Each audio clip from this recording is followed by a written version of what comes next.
News টুডেতে আপনাদেরকে স্বাগত। আমি রিক, দেখে নিচ্ছে এই মুহূর্তের বিশেষ কিছু খবর। নেহেরুর সই করা জলচুক্তি স্থগিত করল মোদীর সরকার। এর ফলে কৃষিকাজে বড়সড় সমস্যার মুখে পড়বে পাকিস্তান। 1960 সালের 19শে সেপ্টেম্বর ভারত ও পাকিস্তানের মধ্যে জলচুক্তি হয়। সেখানে তৎকালীন ভারতের প্রধানমন্ত্রী জওহরলাল নেহেরু এবং পাকিস্তানের প্রেসিডেন্ট আইয়ুব খান এই জলচুক্তিতে সই করেন।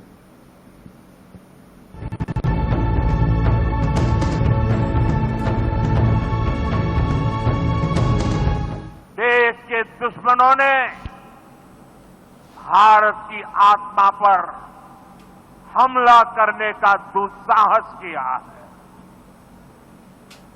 मैं बहुत स्पष्ट शब्दों में कहना चाहता हूं, जिन्होंने ये हमला किया है, उन आतंकियों को और इस हमले की साजिश रचने वालों को उनकी कल्पना से भी बड़ी सजा मिलेगी। পেহেলগাঁও কাণ্ডের পরেই ভারত ঘোষণা করেছিল পাকিস্তানের সঙ্গে সিন্ধু জলবন্টন চুক্তি স্থগিতের সিদ্ধান্তের কথা। এমন সিদ্ধান্ত নিলে তা যুদ্ধ হিসেবে দেখা হবে বলে ভারতকে পাল্টা হুঁশিয়ারি দিয়েছিল পাকিস্তান। এবার আনুষ্ঠানিকভাবে পাকিস্তানকে সিন্ধু জলচুক্তি আপাতত স্থগিতের কথা জানিয়ে দিল ভারত। হত্যাকাণ্ডের দায় ইতিমধ্যে স্বীকার করেছে পাকিস্তানের লস্কর-ই-তাইবার ছায়া সংগঠন দ্য রেজিস্ট্যান্স ফ্রন্ট। তারপরই ভারতের পক্ষ থেকেই কড়া পদক্ষেপ করে জানানো হয় 1960 সালে জলচুক্তি বাতিল করা হচ্ছে। এই সিন্ধুর জল পূর্ব পাকিস্তানের লাইফলাইন। এই জল না পেলে ক্ষতিগ্রস্ত হবে কৃষিকাজ।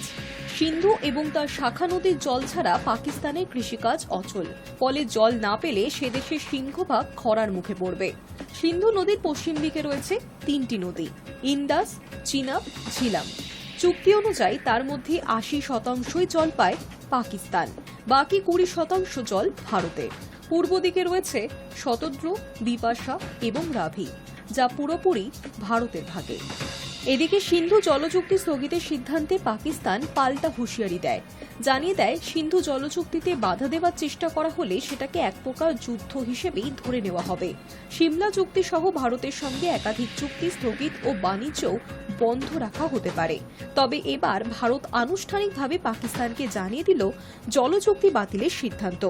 ভারত সরকারের পক্ষ থেকে পাকিস্তানকে বলা হয়েছে, সিন্ধু চুক্তির শর্ত লঙ্ঘন করার জন্যই এই সিদ্ধান্ত নেওয়া হয়েছে। ভারতীয় জলশক্তি মন্ত্রণালয়ের সচিব দেবশ্রী মুখোপাধ্যায় কূটনৈতিক করা পদক্ষেপের এই চিঠি পাঠিয়েছেন পাকিস্তানের জলসম্পদ মন্ত্রণালয়ের মন্ত্রী সৈয়দ আলী মুর্তজাকে। Hi news network. বৃহস্পতিবার রাত থেকেই গোলাগুলি শুরু হয়েছে জম্মু কাশ্মীর সীমান্তে। পাকিস্তানি সেনাদের তরফ থেকে কয়েকটি ভারতীয় পোস্টে এলোপাথারি গুলি ছোড়ার জবাব দিয়েছে ভারতীয় সেনা। এর মধ্যেই পেহেলগাঁওয়ে পর্যটকদের ওপর ভয়াবহ জঙ্গি হামলার মূল অভিযুক্ত লস্কর-ই-তাইবার জঙ্গি আসিফ শেখের বাড়ি গুড়িয়ে দিল নিরাপত্তা বাহিনী। পেহেলগাঁওয়ে যে হামলায় যে জঙ্গিদের পরিচয় ও ছবি সামনে এসেছে, আসিফ শেখ তাদের মধ্যেই অন্যতম। আর বৃহস্পতিবার রাতের দিকেই নিয়ন্ত্রণ রেখা সংলগ্ন একাধিক এলাকায় হঠাৎ গুলি চালায় পাকিস্তান। ভারতীয় সেনার সঙ্গে এই হামলায় জবাবও দেয়, যদিও কোনো পক্ষেই হতাহতের কোনো খবর নেই।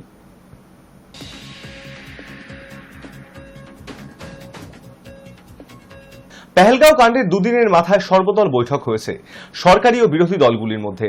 আর সেই রুদ্ধদ্বার বৈঠকে স্বরাষ্ট্রমন্ত্রী অমিত শাহ নাকি স্বীকারও করে নিয়েছেন সেদিন নিরাপত্তার গলদ ছিল। তবে এই পরিস্থিতিতে সব রকমভাবে কেন্দ্রের পাশে থাকার আশ্বাস দিয়েছেন রাহুল গান্ধী। পেহেলগাঁও কাণ্ডের দুদিনের মাথায় সর্বদল বৈঠকে মিলিত হয়েছে সরকারি ও বিরোধী দলগুলি। উদ্ভূত পরিস্থিতিতে কেন্দ্র যাই পদক্ষেপ করুক তাতে পূর্ণ সমর্থন রয়েছে বিরোধীদের। বৃহস্পতিবার সর্বদল বৈঠক শেষে এমনটাই জানালেন লোকসভার বিরোধী দলনেতা রাহুল গান্ধী। এক সর্বভারতীয় সংবাদ মাধ্যম সূত্রে জানা গিয়েছে, বৈঠকে গোয়েন্দা ব্যর্থতার কথা স্বীকার করে নিয়েছে কেন্দ্র।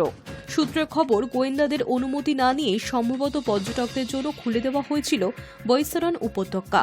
ঠিক কি বলেছেন অমিত শাহ?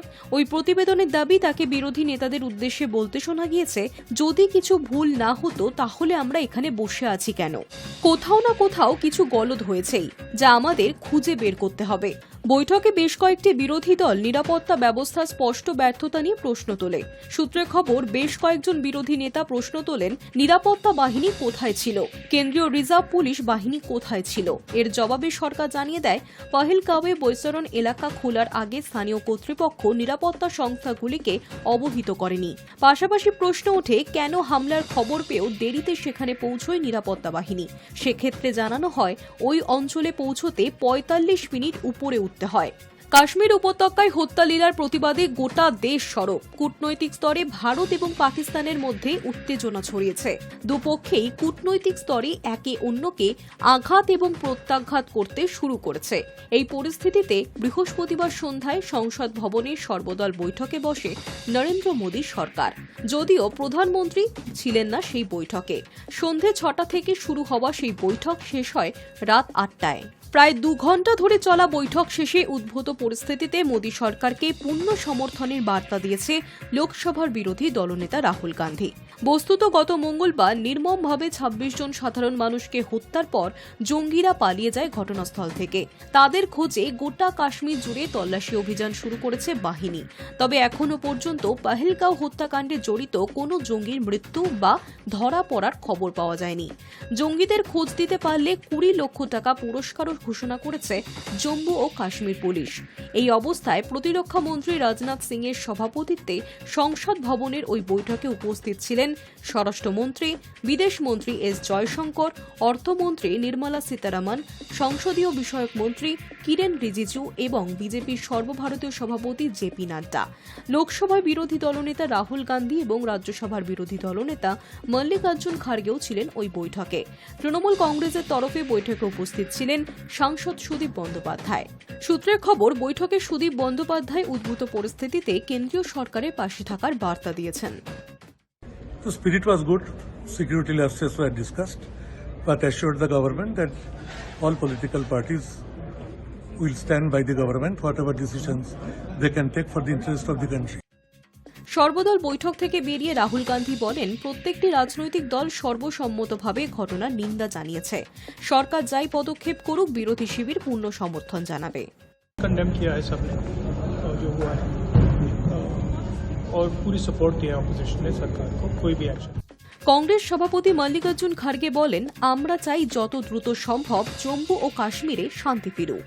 और सब मिलके एक ही वॉइस में सभी ने ये कहा कि हम सरकार जो भी एक्शन लेगी in the interest of the country, और इस इश्यू पे हम सब एक है और गवर्नमेंट फुल्ली सपोर्ट करेगी। और जो इंसिडेंट वहाँ हुआ है उसको हम कंडेम करेंगे। तो वो हमने ओपनली बोला कि हम एक तो इस इश्यू वहाँ का इंसिडेंट को कंडेम करेंगे, दूसरा हमने बोला कि सरकार को हम कोऑपरेट करेंगे इस विषय पे, ताकि देश एक है ऐसा मैसेज हमको देना है देश के लोगों को। বৈঠকে সব দলই সরকারের সিদ্ধান্তের পাশে থাকার আশ্বাস দিয়েছেন ঠিকই, তবে প্রধানমন্ত্রী বৈঠকে উপস্থিত না থাকা নিয়ে মৃদু সমালোচনাও শোনা গেল বিরোধীদের গলায়। Hi news network. জম্মু ও কাশ্মীরের পেহেলগাঁওয়ে পর্যটকদের উপর জঙ্গি হামলার ঘটনার পর পাকিস্তানের বিরুদ্ধে একাধিক পদক্ষেপ নিয়েছিল ভারত। আর বৃহস্পতিবার তার পাল্টা দিয়ে ইসলামাবাদ ৮টি পদক্ষেপের কথা ঘোষণা করেছে। তার মধ্যেই রয়েছে ভারতীয় বিমান সংস্থাগুলির জন্য আকাশসীমা বন্ধ করে দিয়েছে পাকিস্তান। এবার থেকে ভারতের মালিকানাধীন বা ভারতের নিয়ন্ত্রিত কোনো বিমান পাকিস্তানের উপর দিয়ে যেতে পারবে না। বিমান চলাচলের জন্য পাকিস্তানের আকাশ ভারতকে ব্যবহার করতে দেয়া হবে না। এর ফলে ভারতের বিমান চলাচলে বেশ কিছু সমস্যা হতে পারে, বাড়তে পারে বিমান ভাড়া। দিল্লি সহ উত্তর ভারতের যে কোনো শহর থেকে পশ্চিমের যে কোনো দেশে যেতে পাকিস্তানের আকাশ ব্যবহার করা হয়। ওই পথে আন্তর্জাতিক বিমান চালায় air India, Indigo, air India express এবং স্পাইস জেটের মতন সংস্থা। পাকিস্তান বৃহস্পতিবার আকাশসীমা বন্ধ করে দেওয়ার কথা ঘোষণা করতেই এই সংস্থাগুলি ভবিষ্যতের সমস্যার কথা জানিয়েছে। তাদের বক্তব্য, পাকিস্তানের আকাশপথ ব্যবহার করতে না পারলে উত্তর আমেরিকা, ব্রিটেন সহ ইউরোপের বিভিন্ন দেশ এবং পশ্চিম এশিয়ার দিকে বিমান চালাতে সমস্যা হবে। বিকল্প পথে যাত্রার সময়ও হবে দীর্ঘ। পাকিস্তানের ওপর দিয়ে না গেলে উত্তর ভারত থেকে পশ্চিমের দিকে বিমানগুলিকে যেতে হবে আরব সাগরের ওপর দিয়ে। এটি প্রধান বিকল্প পথ। তবে তাছাড়া আরও কয়েকটি বিকল্প খোলা থাকবে ভারতীয় সংস্থাগুলির সামনে। এক সিনিয়র পাইলট সংবাদ সংস্থা পিটিআইকে জানিয়েছে, আমেরিকা এবং ইউরোপের বিমানগুলি বিকল্প পথ ধরলে গন্তব্যে পৌঁছতে স্বাভাবিকের চেয়ে অন্তত 2 থেকে 2.5 ঘন্টা বেশি সময় লাগবে। তবে বিভিন্ন সংস্থা বিভিন্ন রকম বিকল্প পথ খুঁজে নিতে পারে। এই সংক্রান্ত তালিকা প্রকাশ করা হলেই যাত্রার সময় সম্পর্কে সঠিক ধারণা পাওয়া যাবে। আরব সাগর দিয়ে ঘুরে যেতে হলে বাড়তি জ্বালানি খরচ হবে বিমানগুলির। এর ফলে যাত্রার খরচ আগের চেয়েও বেড়ে যাবে। মনে করা হচ্ছে পাকিস্তানের সিদ্ধান্তের ফলে ভারতের বিমান ভাড়া 8 থেকে 12% বৃদ্ধি পেতে চলেছে। এই পরিস্থিতি যদি দীর্ঘস্থায়ী হয় তবে আগামী দিনে ভাড়া আরও বাড়তে পারে। সমস্যা এখানেই শেষ নয়, বেশি দূরত্ব অতিক্রম করতে বিমানগুলিকে আরও বেশি জ্বালানি রাখতে হবে। তার ফলে সার্বিকভাবে বিমানের ভারসাম্য বজায় রাখতে যাত্রী সংখ্যা নয়তো জিনিসপত্রের ওজন কমাতে হবে। যাত্রী সংখ্যা কমিয়ে দিলে বিমান সংস্থাগুলির আয় কমবে, ফলে সেগুলি অর্থনৈতিক চ্যালেঞ্জের মুখোমুখি হতে পারে। ভারতের জন্য পাকিস্তানের আকাশসীমা বন্ধ করে দেওয়া অবশ্য নতুন নয়, এর আগেও এই ধরনের পদক্ষেপ করেছে ইসলামাবাদ। 2019 সালে বালাকোটে ভারতের বিমান হামলার পর পাকিস্তান কয়েক মাসের জন্য আকাশসীমা বন্ধ রেখেছিল, পরে আবার পরিস্থিতি স্বাভাবিক হয়েছিল। পাহেলগাঁও কাণ্ডের আবহে আবার একই পদক্ষেপ করল পড়শি দেশ। Hi news Network. মুখে তরপাচ্ছে পাকিস্তান, কিন্তু সত্যি সত্যি ভারতের সঙ্গে যুদ্ধ করার স্পর্ধা দেখাবে তারা?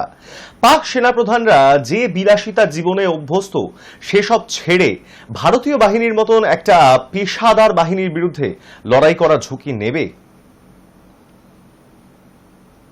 পাকিস্তানের সেনাবাহিনীকে ঐতিহাসিকভাবে দক্ষিণ এশিয়ার অন্যতম শক্তিশালী সামরিক বাহিনী হিসেবে বিবেচনা করা হলেও বাস্তব চিত্র অনেকটাই ভিন্ন। সাম্প্রতিক বছরগুলিতে একের পর এক তথ্য উঠে আসছে, যেখানে পরিষ্কারভাবে দেখা যাচ্ছে পাকিস্তানের শীর্ষ সেনা কর্মকর্তারা পেশাদার সেনার চেয়ে বেশি একজন বিত্তশালী ব্যবসায়ী। যুদ্ধ নয়, বরং ব্যবসা, জমি, গ্যাস, তেল নির্মাণ প্রকল্পে তাদের আগ্রহ বেশি। এই সেনাবাহিনীর নৈতিকতা ও যুদ্ধ সক্ষমতা ও পেশাদারিত্ব নিয়েই তাই প্রশ্ন তোলা খুবই প্রাসঙ্গিক। সাবেক সেনাপ্রধান জেনারেল আশফাক কিয়ানির ভাইদের বিরুদ্ধে ইসলামাবাদের একটি হাউজিং প্রকল্পে কয়েক বিলিয়ন রুপি দুর্নীতির অভিযোগ দায়ের হয়েছে। অপরদিকে জেনারেল রাহিল শরীফ অবসরের পর 100 একরেরও বেশি জমি পেয়েছেন, যেটা ছিল রাষ্ট্রের কৃষি জমি। সেনা কর্মকর্তাদের এ ধরনের সম্পদ বাগিয়ে নেওয়ার ঘটনা পাকিস্তানে একটি চলমান ট্র্যাডিশন হয়ে দাঁড়িয়েছে। প্রতি বছর শত শত একর জমি কর ছাড় এবং উচ্চ বেতন ভাতা সেনাবাহিনীর কর্তা ব্যক্তিদের হাত তুলে দেওয়া হচ্ছে। পাকিস্তানের প্রাক্তন প্রধানমন্ত্রী ইমরান খান পর্যন্ত প্রকাশ্যে বলেছিলেন, পাকিস্তানে আসল ক্ষমতা সেনাবাহিনীর হাতে। এই বাহিনীর হাতে শুধু সামরিক নয়, বরং অর্থনীতি, কূটনীতি, রাজনীতিরও ভাগ। সেনা সদর দপ্তরের সঙ্গে যুক্ত Fauji foundation, army welfare trust, DHA বা ডিফেন্স হাউজিং অথরিটি এবং বাহারিয়া টাউনের মতন প্রকল্পের মাধ্যমে সেনা কর্মকর্তারা কোটিপতি হয়ে উঠছেন। এই আর্থিক শক্তি তাদের লড়াই করার মানসিকতা নষ্ট করে দিয়েছে, কারণ যুদ্ধে যাওয়া মানে ব্যবসার ক্ষতি, আর এই বাস্তবতা পাকিস্তান সেনার উচ্চ পর্যায়ে অত্যন্ত পরিষ্কার। তারা জানে একটি পূর্ণাঙ্গ যুদ্ধ শুধু অর্থনৈতিকভাবে নয়, রাজনৈতিক ও কৌশলগতভাবেও ধ্বংস ডেকে আনবে। তাদের আরামের জীবন ক্ষতিগ্রস্ত হবে। ভারতের তুলনায় পাকিস্তানের সেনার অবস্থা নেহাতই দুর্বল। ভারতের সক্রিয় সেনা সদস্য 14.55 লক্ষের বেশি, যেখানে পাকিস্তানে তা মাত্র 6.5 লক্ষ। ভারতে রয়েছে আধুনিক প্রযুক্তি, উন্নত অস্ত্র ভাণ্ডার, শক্তিশালী বিমান ও নৌবাহিনী এবং স্বনির্ভর প্রতিরক্ষা উৎপাদন ব্যবস্থা। অন্যদিকে পাকিস্তান দিন দিন চীনের অস্ত্র ও আর্থিক সহায়তার উপর নির্ভরশীল হয়ে পড়ছে। পেহেলগাঁওয়ের ঘটনা কোনো নতুন ঘটনা নয়। পাকিস্তান সেনার অসামরিক নাগরিকদের ওপর হামলা করার ইতিহাসও রয়েছে ভুরি ভুরি। বাংলাদেশে জেনোসাইড চালিয়েছিল এরাই। 2014 সালে উত্তর ওয়াজিরিস্তানে বিমান হামলায় শতাধিক বেসামরিক নাগরিকদের মেরে ফেলা হয়েছিল। এই ঘটনা আন্তর্জাতিক মানবাধিকার সংগঠনগুলির দৃষ্টি আকর্ষণ করে।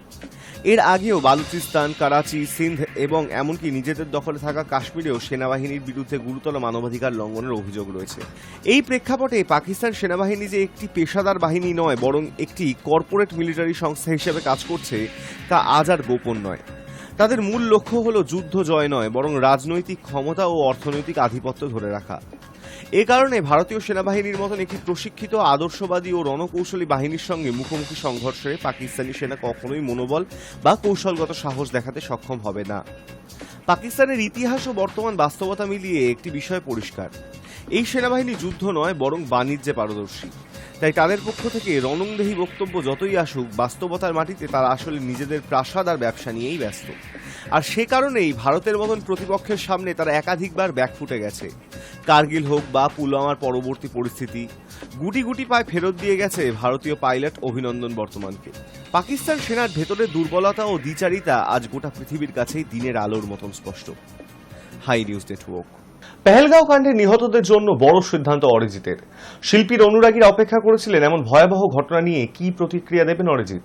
অবশেষে স্পষ্ট প্রতিবাদ করলেন শিল্পী। তার প্রতিবাদের ভাষা ভিন্ন, কথা বলেই প্রতিবাদ করতে হবে এমন মনে করেন না অরিজিৎ সিং। কলকাতার আরজিকর কাণ্ডের সময় গান বেঁধেছিলেন তিনি। বিভিন্ন আন্দোলনকারী তার গানেই খুঁজে পেয়েছিলেন প্রতিবাদের ভাষা। এবারও পেহেলগাঁও কাণ্ড নিয়ে প্রথম থেকেই চুপ তিনি, কোনো মন্তব্য করেননি। অনুরাগীরা অপেক্ষা করছিলেন এমন ভয়াবহ ঘটনা নিয়ে কি প্রতিক্রিয়া দেবেন অরিজিৎ। অবশেষে প্রতিবাদ জানালেন শিল্পী। অরিজিৎ সিং এর অনুষ্ঠান মানেই অনুরাগীদের উত্তেজনা। আগামী 27 এপ্রিল এমনই এক অনুষ্ঠান ছিল চেন্নাই শহরে, কিন্তু সেই অনুষ্ঠান বাতিল করার সিদ্ধান্ত নিয়েছেন অরিজিৎ। পেহেলগাঁও কাণ্ডে নিহতদের প্রতি শ্রদ্ধা জানাতে এই অনুষ্ঠান না করার সিদ্ধান্ত তার। অনুষ্ঠানের আয়োজকদের তরফ থেকে অনুষ্ঠান বাতিলের ঘোষণা করা হয়েছে। আয়োজকদের বিবৃতিতে বলা হয়েছে, একটি গুরুত্বপূর্ণ ঘোষণা। সম্প্রতি ঘটে যাওয়া এই দুর্ভাগ্যজনক ঘটনার জেরে আয়োজক ও শিল্পী যৌথভাবে অনুষ্ঠান বাতিল করার সিদ্ধান্ত নিয়েছেন। আগামী 27 এপ্রিল অর্থাৎ রবিবার চেন্নাইয়ে এই অনুষ্ঠান হওয়ার কথা ছিল। যারা এই অনুষ্ঠানের টিকিট কেটেছিলেন তাদের সকলকে পুরো টাকা ফেরত দেওয়া হবে, এমনটাও জানানো হয়েছে আয়োজকদের তরফে। দর্শকদের ব্যাংক অ্যাকাউন্টে সরাসরি টাকা পৌঁছে যাবে। প্রসঙ্গত, মঙ্গলবার মুহূর্তে ভূস্বর্গ পরিণত হয় মৃত্যু উপত্যকায়। নিরীহ পর্যটকদের ওপর হামলা করেছিল জঙ্গিরা। মৃত্যু হয়েছে অন্তত 28 জনের, 20 জন আহত বলেই জানা যাচ্ছে। ঘটনার দায় স্বীকার করেছে জঙ্গি সংগঠন লস্কর-ই-তায়বা। কিন্তু কিভাবে ভরা দুপুরে জঙ্গিরা এই হামলা চালালো, নিরাপত্তা নিয়েও উঠছে প্রশ্ন। ঘটনার নিন্দায় মুখ খুলেছেন বলিউডের বহু তারকাই। High news network. দক্ষিণবঙ্গের বিভিন্ন জেলায় তাপপ্রবাহের পরিস্থিতি তৈরি হয়েছে। পারদ ছাড়িয়ে গিয়েছে 40 ডিগ্রির গণ্ডি। এই গরমে অবশেষে এলো স্বস্তির পূর্বাভাস। আলিপুর আবহাওয়া দপ্তর জানিয়েছে রবিবার থেকেই বৃষ্টি নামতে পারে। ভিজতে পারে কলকাতা সহ দক্ষিণবঙ্গের প্রায় সব জেলায়। বৃষ্টির ফলে তাপমাত্রাও আবারও কিছুটা কমবে। তীব্র গরমের মধ্যে স্বস্তির খবর দিল হাওয়া অফিস। এই সপ্তাহে মঙ্গলবার থেকে কলকাতা সহ দক্ষিণবঙ্গে গরম যে তীব্র আকার ধারণ করেছে তাতে নাজেহাল হয়েছে সাধারণ মানুষ। পশ্চিমের জেলাগুলিতে তাপপ্রবাহের সম্ভাবনা তৈরি হয়ে গিয়েছে। তবে হাওয়া অফিস জানিয়েছে শনিবার থেকে দক্ষিণবঙ্গের সব জেলায় তীব্র গরম এবং আর্দ্রতাজনিত অস্বস্তি কমতে শুরু করবে। 2 চব্বিশ পরগনা, 2 মেদিনীপুর, ঝাড়গ্রাম, বীরভূম, মুর্শিদাবাদ ও নদিয়ার বেশ কিছু জায়গায় হালকা বজ্রবিদ্যুৎ সহ বৃষ্টির সম্ভাবনা রয়েছে।